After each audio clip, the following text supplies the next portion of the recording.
Hello အားလုံးပဲမင်္ဂလာပါရှင်ဒီ comment လေးပေါ့နော်ဒီ comment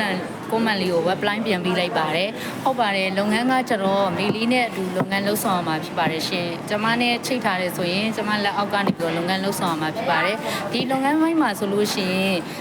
sister တွေရောကျမနဲ့လက်တွဲလုပ်ခဲ့မှုတဲ့ leader တွေရောပေါ့နော်အကုန်လုံးယာရု position နေနဲ့ပြန်လုပ်လို့ရပါတယ်ရှင်အဲ့မှာဆိုရင်